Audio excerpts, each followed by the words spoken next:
Assalamualaikum warahmatullahi wabarakatuh. Waalaikumsalam warahmatullahi wabarakatuh. Selamat pagi semua. Pagi Pak. Jadi cerah-cerah nih, cantik-cantik, ganteng. Ya, sebelum mengawali pembelajaran kali ini, alangkah baiknya kita berdoa dulu ya. Coba ketua kelasnya siapa? Saya Pak. Oh, Mas Dipa, tolong pimpin. Sebelum kita mulai belajar, doa bersama-sama, doa mulai.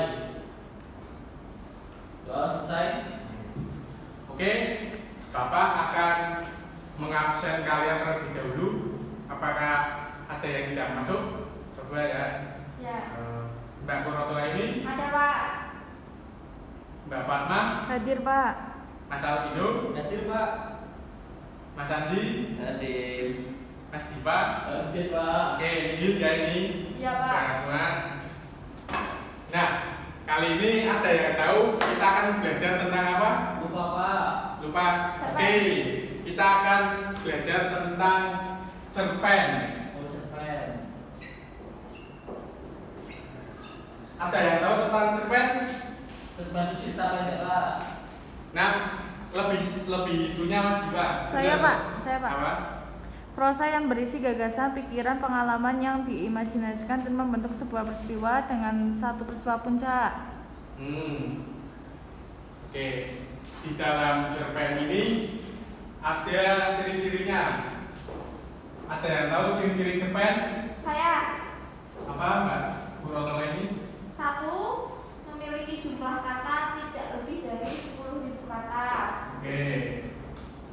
2. Ini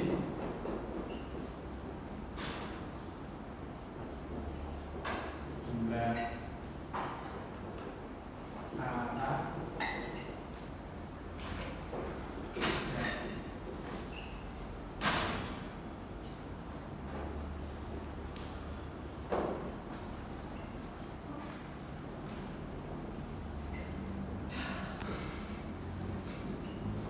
Terus apa lagi Mbak ini? 2.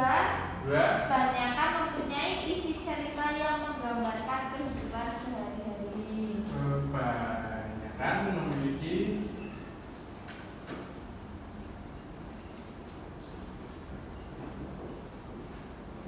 isi kehidupan, isi cerita kehidupan sehari-hari.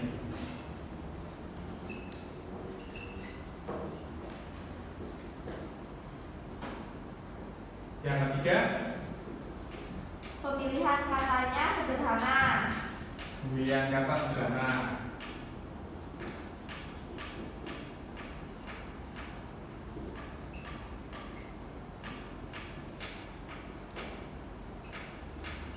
Yang keempat, Bersifat fiktif. bersifat fiktif.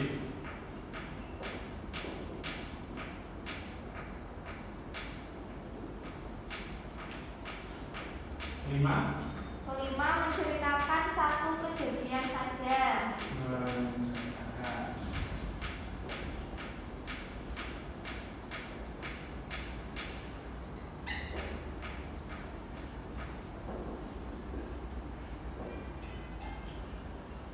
yang keenam, Yang keenam, memberikan pesan dan kesan yang mendalam.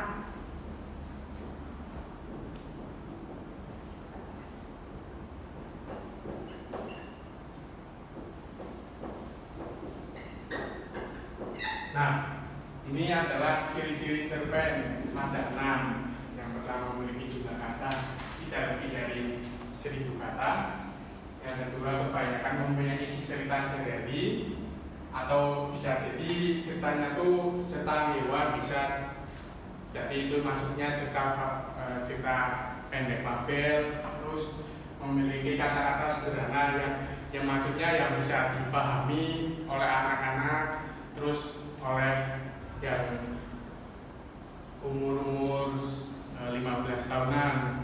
Terus bersifat fiktif. Kelima, menceritakan suatu kejadian, misalnya si burung dan si buaya itu yang menceritakan saling menguntungkan antara si burung dan si buaya. Terus yang keenam, memberikan kesan dan pesan. kesan dan yang dimaksud kesan dan pesan itu adalah suatu amanat atau yang bisa disampaikan oleh kita dari sebuah cerita pendek tersebut. Nah, di dalam cerpen juga ada apa? Ayo, ada yang tahu ya? Benar, nah ini benar semua. Struktur teks cerpen itu ada berapa ya? Ada Ada 6. Betul. Apa aja? Apa aja? Ayo. abstrak, Abstrak, Abstrak, orientasi, orientasi, Ya. terus komunikasi, komunikasi, Ya. terus evaluasi, evaluasi, terus resolusi, resolusi, terus kuda, kode. Nah, struktur cerpen ini ada abstrak, orientasi, komunikasi, evaluasi, resolusi, kode. Ada yang tahu tentang abstrak? Saya Pak. Oke, enggak Fatma? Abstrak dalam cerpen itu seperti gambaran awal dari sebuah cerita. Berarti itu abstrak itu menyeluruh dari cerita fakir yang kita akan buat nanti. Itu. Ada yang tahu tentang orientasi? saya. Mbak Purwatola ini?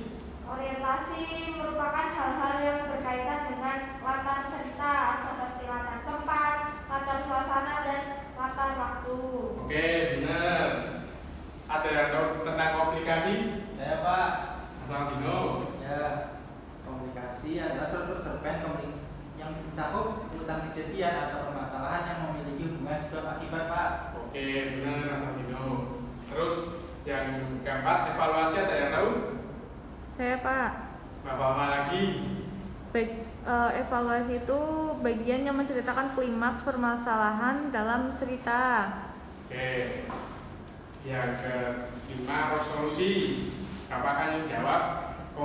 Resolusi adalah komunikasi suatu bertemu dengan pelariannya dengan cara penulis mengungkapkan solusi dari cerita yang telah dibangun. Terus yang keenam, bagian akhir untuk menulis mengungkapkan nilai-nilai atau pesan yang ingin disampaikan pada cerpennya. Nah, ini adalah ciri-ciri dan strukturnya. Lanjut ke ciri-ciri kebahasaan teks cerpen. Coba Mas Aldino dihapuskan yang sebelah kiri. Baik Pak.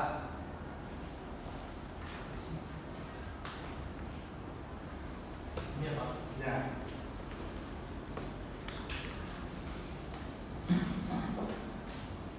Oke, gimana sih Aldino?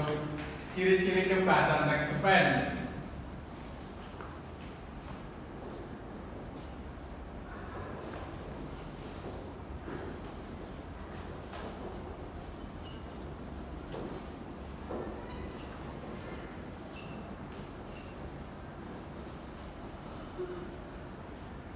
Yang pertama,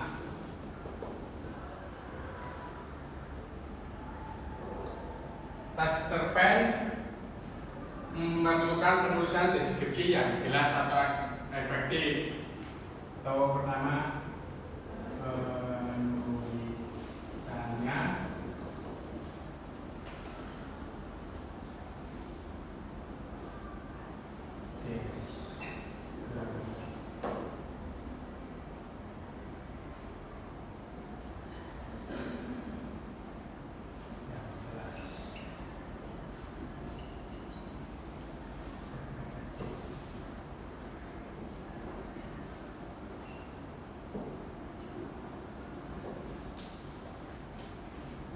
misalnya dalam menggambarkan fisik seorang karakter, penulis dapat menuliskan dengan kata, sifat maupun perbandingan.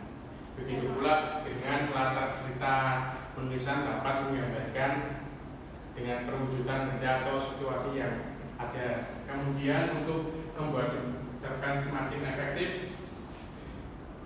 kata keterangan atau frasa adverbial untuk menunjukkan latar tempat waktu, misalnya saat pulang kantor, di sebuah desa, dan lain sebagainya. Penggunaan kata-kata kiasan atau konotatif juga perlu dipelajari agar isi cerpen semakin menarik dan imajinatif untuk dibaca. Nah, kemudian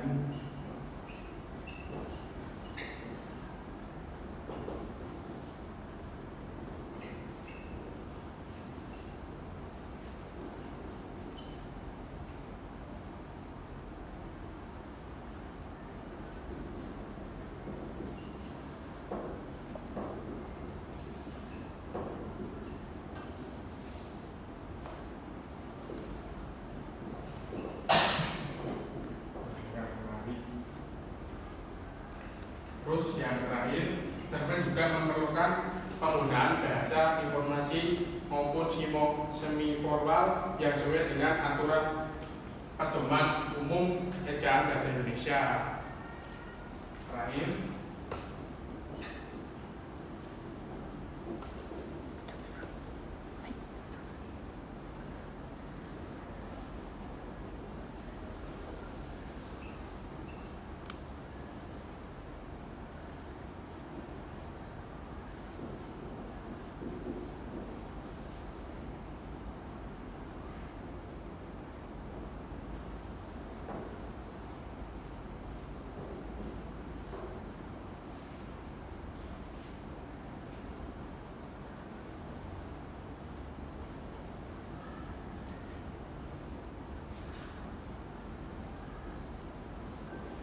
coba kalian baca ciri-ciri kebiasaan teks cerpen.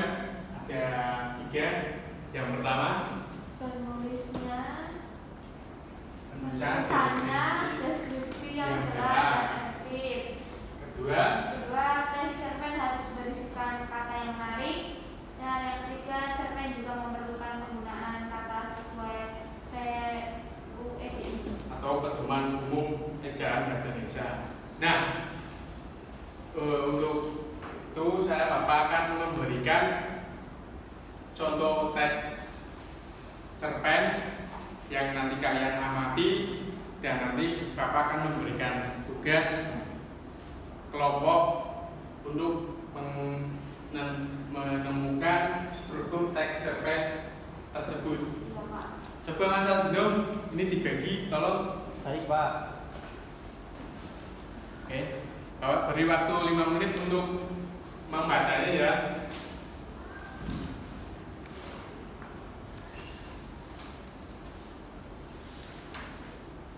Oke. Kalian di sini Bapak beri tugas untuk menentukan struktur teks cerpen yang pada teks teks yang Bapak berikan ini. Iya, Pak. Bapak beri waktu 30 menit ya. Baik, Pak.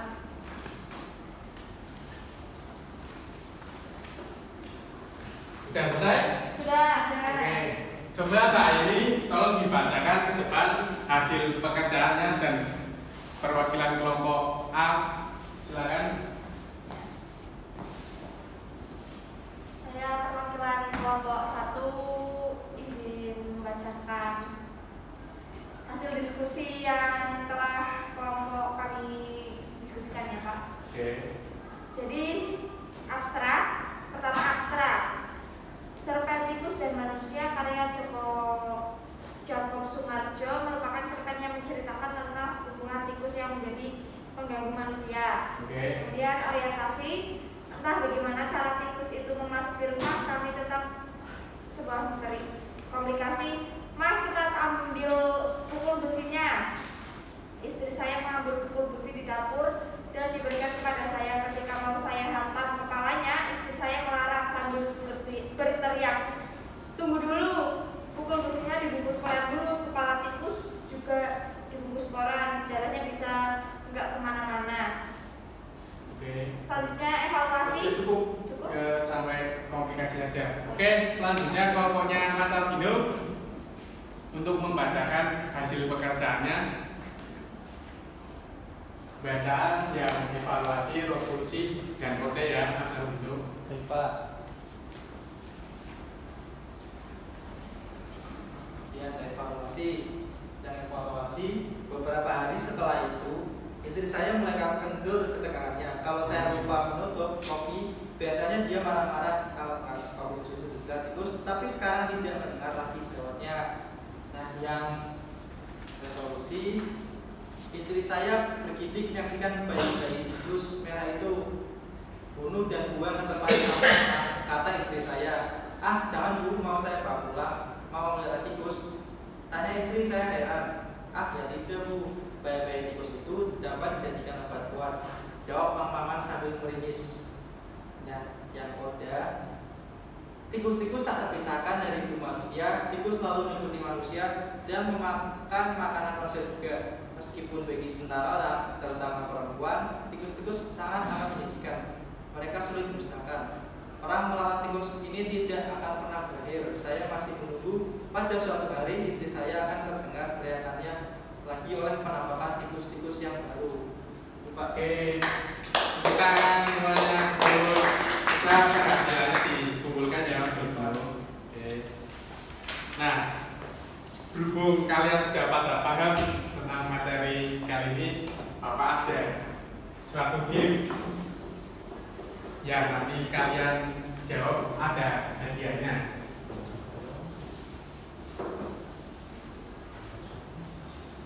Oke, nama gamenya yaitu pengetahuan yang kita pelajari hari ini. Ada yang tahu tadi kita belajar tentang apa saja? Mas Aldino, siapa? Mbak Fatma atau Mbak Eni? Tentang pengertian cerpen, kemudian struktur cerpen, ciri-ciri cerpen, Oke, satu lagi apa? struktur kebahasaan. Oke, Kebahasaan. benar. Coba Mbak Eni maju mendapat hadiah dari Bapak. Nah, Bapak Bir, ini ada jam oleh-oleh dari Bapak ya. Ya, terima kasih ya Pak. Oke, nah kita semua udah belajar tentang cerpen, jadi besok kalian lebih paham lagi ya dari materi yang Bapak sampaikan hari ini. Mudah-mudahan bermanfaat. Berhubung waktu pengajaran Bapak sudah habis, oke, kita tutup dengan alhamdulillah. Alhamdulillah. Oke, sebelum itu berdoa dulu untuk mengakhiri pelajaran hari ini. Coba Mas Dipa disiapkan untuk doa. Untuk pada pagi hari ini semoga belajar bermanfaat. Mari kita berdoa sama-sama. Doa baik. Doa selesai. Oke. Assalamualaikum warahmatullahi wabarakatuh. Waalaikumsalam.